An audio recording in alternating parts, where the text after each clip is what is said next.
I'm Julie Newlan and I'm Deputy Vice-Chancellor at the University of Hertfordshire.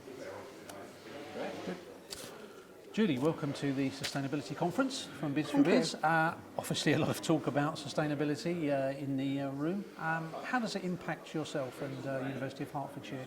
Well, it impacts it on many levels. Of course, we are a large organisation with 3,000 employees, so therefore it's impacting us, as many of the companies here are, in trying to reduce our own footprint and ensure that we reach carbon neutral as early as possible, and we're certainly hoping to do that before the 2050. We're looking at 2035 to be neutral rather than 50%. It's ambitious, but we'd like to aim there. So the same as other companies.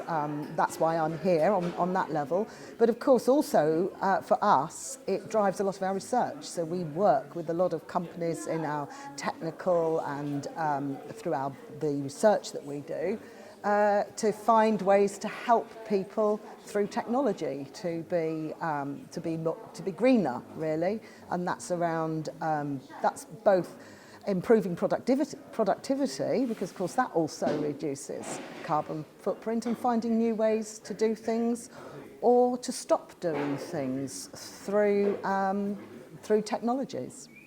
You've talked there about the carbon footprint as well. I mean, how do you go about looking at that and actually analysing it and then trying to make a change throughout the whole of the university? Well, we have a Director of Estates that has expert people working to him that are looking at everything that we do, from our recycling to the way that we to our energy, the way culture change, the technologies that we use.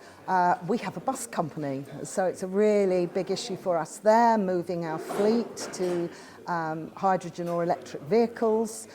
So really just about everything that we do, but we are a large organisation, so we do have really expert people looking at everything we do. But a big part of it, I think, is culture change. It's changing people's habits, and that has an enormous effect. You know, it's taking up that individual responsibility to turn things off, turn lights off, computers off, those sorts of things, as well as the big ticket items, which of course the university looks at very seriously. And we've been looking at how we could we have solar power, and the Director of Estates assures me that all our buildings face the wrong way, and that's probably not an option for us. But everything is up for discussion.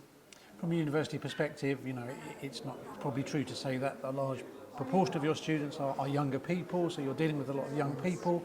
Is it true to say that they actually get a sustainability argument and that they understand it and are on board with it? I think it's hugely important. I think it is part of the decision for students when choosing a university. That universities do talk in there. If you across most websites for universities, it will talk about the university's sustainability credentials and what it means to them.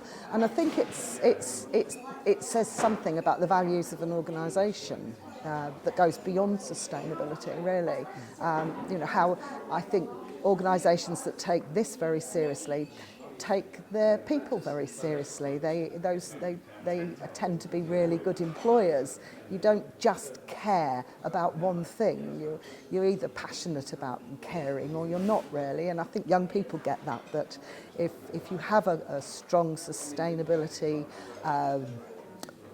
philosophy and strategy, that you're going to be the sort of place that they want to be, and there'll be other things that support the individual, and equality, diversity, inclusion, those kinds of characteristics will be found in an organisation that cares about the planet.